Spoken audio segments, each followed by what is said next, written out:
முதல்வர் வெர்சஸ் முன்னாள் முதல்வர் ஸ்டாலின் வந்து திருச்சி கிழக்குல போட்டியிடணும், இல்ல இடைத்தேர்தலில் ஏதாவது ஒரு தொகுதியில ஸ்டாலின் போட்டியிடணும், அப்பாவை காணோம் சட்டமன்றத்துல நல்லா ஒரு ஏளனமா விஜய் பேசிட்டாரு, கூட்டணி கட்சிகள் கண்டுக்கல. அதாவது திருச்சி கிழக்கு மட்டும் ஸ்டாலின் தோத்த உடனே எலெக்ஷன் வந்திருந்தோம்னா அதோட ட்ரெண்ட் வேற. இப்ப 6 தொகுதியில எலெக்ஷன் வருது. அப்ப இஷ்யூ வந்து ஸ்டாலின் சென்ட்ரிக்கா மட்டும் இருக்காது.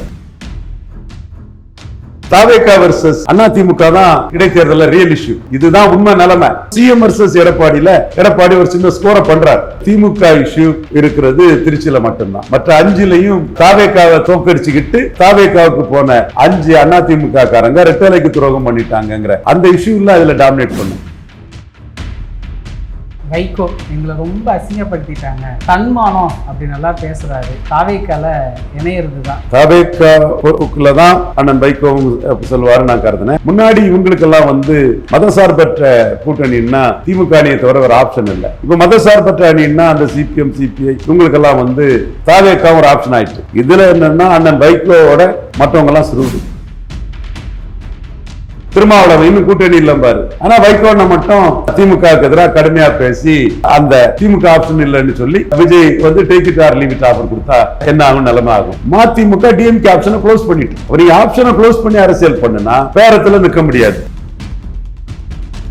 உங்களுக்கு வந்து ஆப்ஷன் ஓபன் பண்ணினாதான் சீட் வாங்க முடியும். இப்பவும் திமுகவை கடுமையா விமர்சிச்சு இந்த கடுமையான விமர்சனத்தை வந்து விசிகா வைக்கல. இத்தனை கட்சிகளை விஜய் ஆக்குப்பை பண்றாரு, எப்படி அள்ளி கொடுக்க போறாரு வைகோவையும் சேர்த்து? அந்த அளவுக்கு தாவேக்கால இடம் இருக்கா? விஜய் தான் முடிவு பண்ணணும். பட் ஆட்சி அமைச்ச விதம் முறைகேடானது. ரெட்டலையும் உசிலும் சேர்ந்துதான் சார் ஆட்சி அமைச்சிருக்கணும். நீங்க தீய சக்தின்னு சொல்லி நீங்க 8க்கு 6 தோக்கடிச்சு 2 தப்புன விசிகா வச்சு ஆட்சி அமைக்கலாமா? என்னங்க அது முறை?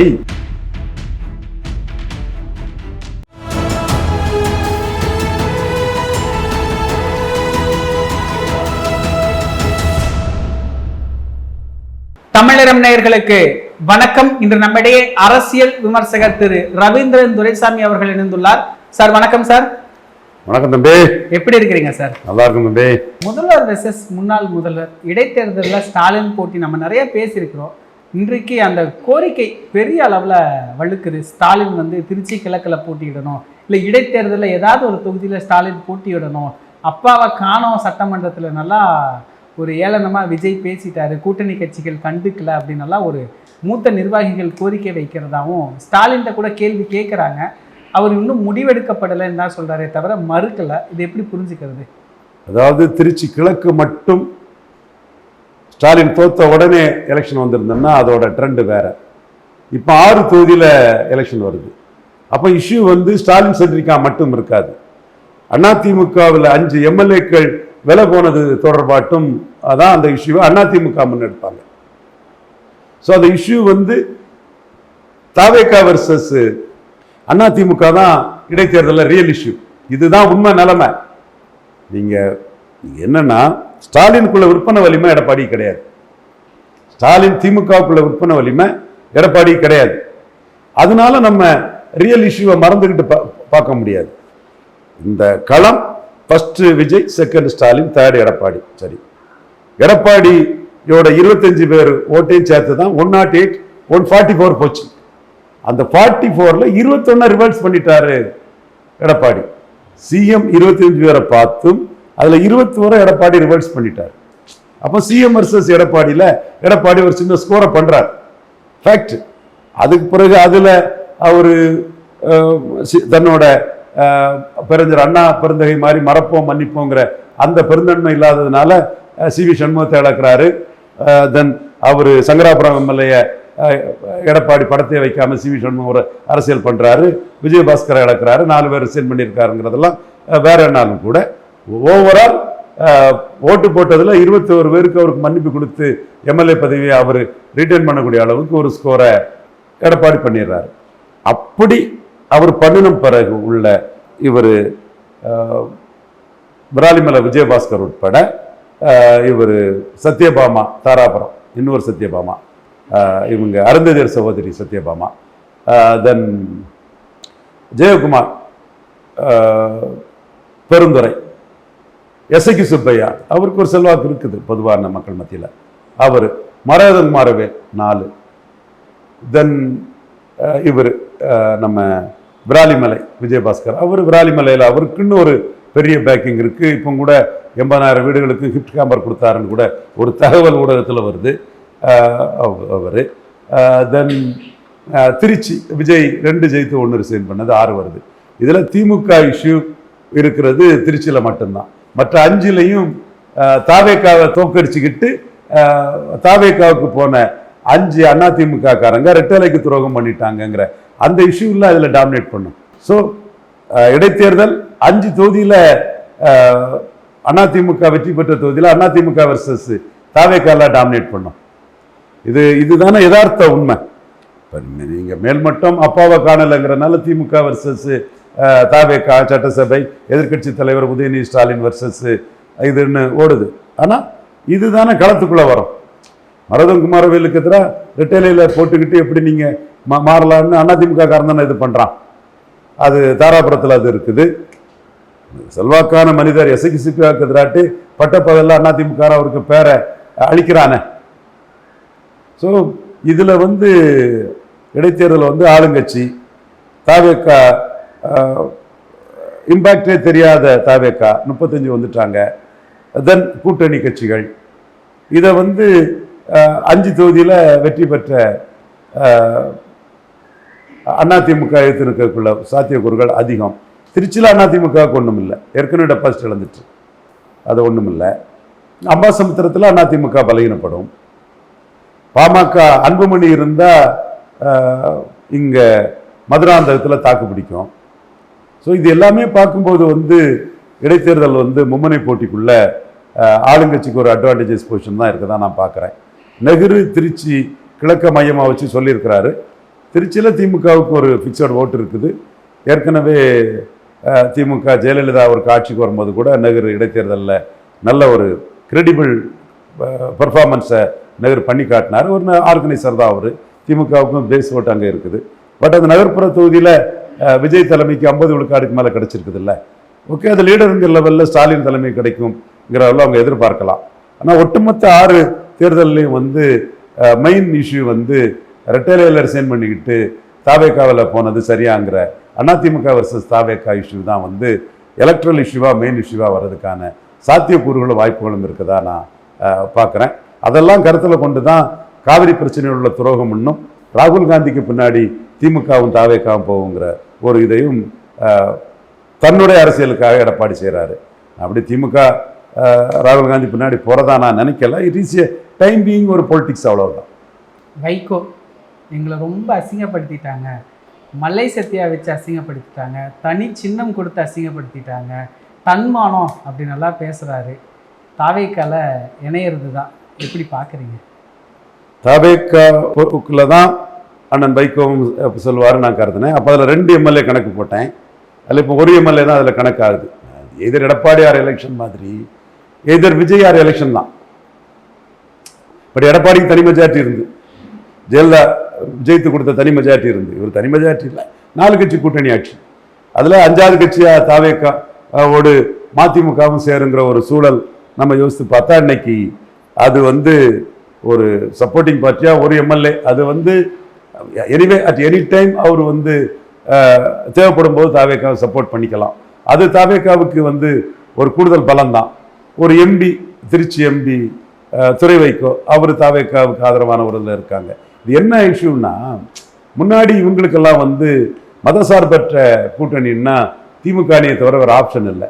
இப்போ மதசார்பற்ற அணின்னா அந்த சிபிஎம் சிபிஐ இவங்களுக்கெல்லாம் தாவேக்காவும் ஒரு ஆப்ஷன் ஆயிட்டு. இதில் என்னன்னா அண்ணன் வைகோவோட மற்றவங்கெல்லாம் சுருடு. முத்தரசனை வச்சு திமுக ஆதரவாக பேசுகிறாங்க, வீரபாண்டியனை வச்சு ஒன்று பேசுகிறாங்க, சண்முகம் ஒன்று பேசுவார். நீங்கள்லாம் ஐயா, நீங்கள்லாம் தோழரே, நீங்கள்லாம் ஒரு பொலிட் பியூரோ மெம்பர் தான், இன்னுமே 2 பொலிட் பியூரோ மெம்பரை வச்சு ஸ்டாலினுக்கு ஆதரவாக பேசுவாங்க. அப்போ சண்முகத்துக்கு ஒரு சினப்பை கொடுப்பாங்க, திமுக ஆப்ஷனை ஓப்பன் பண்ணுவாங்க. ராகுல் காந்தி 2 பேருக்கும் ஒரே மாதிரி வாழ்த்து போடுவார். திருமாவளவன் இன்னும் கூட்டணி இல்லைம்பாரு. ஆனால் வைகோனை மட்டும் திமுகவுக்கு எதிராக கடுமையாக பேசி அந்த திமுக ஆப்ஷன் இல்லைன்னு சொல்லி Vijay take it or leave it offer கொடுத்தா என்ன ஆகும், நிலைமை ஆகும். இப்படித்தான் 98லையும் வைகோ அண்ணனுக்கு இதாச்சு. டாக்டர் ராமதாஸ் 2 ஆப்ஷனையும் ஓப்பன் பண்ணி வச்சிருந்தாரு. நாம தான் எண்டு ஜஸ்டிஃபைஸ் மீன்ஸ் அந்த அலையன்ஸை உருவாக்கி கொடுத்தோம். அதுவும் ராமதாஸுக்கு மனச்சாட்சிக்கு தெரியும். கலைஞர் சொன்னதும் என்ன வந்து கொள்கையற்ற ரவீந்திரன் துரைசாமி டாக்டர் கொள்கையானவர் கொள்கையற்ற கூட்டணியை உருவாக்கிட்டாரு, உங்க செய்தி தொடர்பாளருக்கு அந்த கூட்டணியில் தான் இருப்போம் அதுன்னு கலைஞர் நம்மளை பண்ணாரு, முரசொலியில் எழுதினாரு, பேட்டி கொடுத்தாரு. பட் அந்த அரசியல் களத்துக்குள்ள நம்ம பண்ணின வேலையில பாமகவுக்கு பார்கெனிங் இதாச்சு. அப்போ அவங்களுக்கு டிஎம்கே ஆப்ஷனும் இருந்தது. ஜெயலலிதா 5 சீட்டு கொடுத்தாங்க, 4.5 விழுக்காடு ஓட்டு தான். அதுக்கு 5 சீட்டு பிளஸ் இலவச இணைப்பா வாழப்பாடிக்கு 1 6 சீட்டு. இந்த 4.5 தான் இருந்தது. எடுத்து பாருங்க, 96 ரிசல்ட் எடுத்து பாருங்க, எல்லாருக்கும் தெரியும். வைகோண்ணனுக்கு 6 விழுக்காடு இருந்தது, 5 9 ஏதோ இருந்தது. அவங்களுக்கு வந்து 5 சீட்டு தான். பாமக கீழே தான் மதிமுக. என்ன கதை? மதிமுக டிஎம்கே ஆப்ஷனை க்ளோஸ் பண்ணிட்டு, அவர் ஆப்ஷனை க்ளோஸ் பண்ணி அரசியல் பண்ணுனா பேரத்தில் நிற்க முடியாது. பேரம் பேசணும்னா ஆப்ஷனை ஓப்பன் பண்ணணும். தேமுதிகவுக்கு ஜக்கி வாசுதேவ் அந்த நிகழ்வுல வந்து வேலுமணி அவங்கெல்லாம் இருக்கும்போது, பிரேமலதா விஜயகாந்த் பொதுச் செயலாளர் அங்கே இருக்கும்போது அவங்களுக்கு வந்து டெல்லியில் உள்ள மேலுள்ள ஒரு பெரிய தமிழகத்தை சேர்ந்த ஒரு உயர் பதவியில் உள்ள ஒருத்தரும் அந்த கூட்டணிக்கு வேணும்னு சொல்லும் போது அதிமுக ஆப்ஷன் இருக்குது. ஸோ திமுகவில் அங்கே பார்கெனிங் ஏறுது. ஸோ மதிமுக வந்து எல்லா காலகட்டத்திலையுமே அந்த ஆப்ஷனை க்ளோஸ் பண்ணிடுறாங்க. ஜெயலலிதா பொடாவத்துக்கு போட்டதுனால அதிமுக ஆப்ஷன் இல்லை. கலைஞர் வந்து திருச்சி பொள்ளாச்சி 4 சீட்டுன்னு அதை இது பண்ணிடுறாரு. நீங்க ஓவர் ப்ரொஜெக்ஷன் வாஜ்பாய் கொடுக்கும் போதும் அந்த ஆப்ஷன் இல்லாத கடைசியில் இலக்கணி செஞ்சு எங்க சீட்டை மதிமுக கொடுக்கணும்னு ஒரு பெரிய தலைவர் அண்ணன் வைகோவுக்காக அதை இது பண்ற ஒரு சூழ்நிலை நம்ம பார்த்தோம். நமக்கு வந்து வைகோ இந்த இவ்வளவுக்குள்ள இது சொல்றாருன்னு சொன்னா அது கூட அரசியல் காரணங்களையும் நம்ம அதால சொல்லித்தான் ஆகணும். ஸோ உங்களுக்கு மூப்பனார் வந்து திமுக ஆப்ஷனை காட்டி ஜெயலலிதாவிட்ட 29 சீட்டு கொடுத்து ஜெயலலிதா சரண்டர் பண்ண வச்சாங்க. ஜெயலலிதா 3 தடவை போய் இது லசவனியில் போய் மூப்பனாரை பார்த்தாங்க. பார்த்து ஐயா எடப்பாடி இருந்தாலும் கூட உங்களுக்குள்ள ஆதரவாளர் சீட்டை தந்துருவோம்னு ப்ராமிஸ் பண்ணாங்க. அப்புறம் 29 சீட்டு வெறும் பார்லிமெண்ட் நடக்கும் போதே 89 மூப்பனார் வாங்கிட்டாரு. அதே மாதிரி திமுக ஆப்ஷனை காட்டி 20 சீட்டு வெறும் பார்லிமெண்ட் நடக்கும் போதே 98 மூப்பனார் வாங்கிட்டாரு ராமதாஸ். ஸோ இது உங்களுக்கு வந்து ஆப்ஷன் ஓப்பன் பண்ணினாதான் சீட்டு வாங்க முடியும். இப்பவும் திமுகவை கடுமையாக விமர்சிச்சுட்டு இந்த கடுமையான விமர்சனத்தை வந்து விசிகா வைக்கல. தனிச்சுன்னு சொன்ன அடுத்த நாளே பிரேமலதாவும் சுதீஷும் போய் முக ஸ்டாலின் அவரை சந்திச்சிடுறாங்க. அன்னைக்கு படங்களில் வந்திருக்குது. அப்போ அவங்க வந்து ஆப்ஷன் வந்து எந்த ஒரு ஆப்ஷனையும் க்ளோஸ் பண்ணாத ஒரு அரசியலை பண்றாங்க. வைகோன்னா எமோஷனல் ஆப்ஷனை க்ளோஸ் பண்ணிடுவார். ஏன்னா அவருக்கு வந்து இந்த பேரம் பேசி அந்த கலை மூப்பனார் ராமதாஸ் இந்த ஆர்ட் அவருக்கு கை வராது. அவர் வந்து எமோஷனலா அதை க்ளோஸ் பண்ணக்கூடிய அரசியல் தான் பண்றாரு.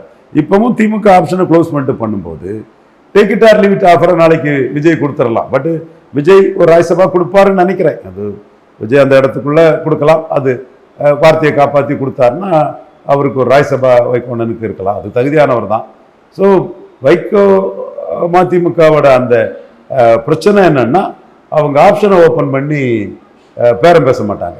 இப்போ எப்படி சார் இத்தனை கட்சிகளை விஜய் ஆக்குப்பை பண்றாரு? எப்படி அள்ளி கொடுக்க போறாரா? வைகோவையும் சேர்த்து நீங்க சொன்ன மாதிரி ராஜ்யசபா சீட்டு இந்த மாதிரி அந்த அளவுக்கு தாவைக்கல இடம் இருக்கா? வைகோ தான் விஜய் தான் முடிவு பண்ணணும். பட் அவர் வந்து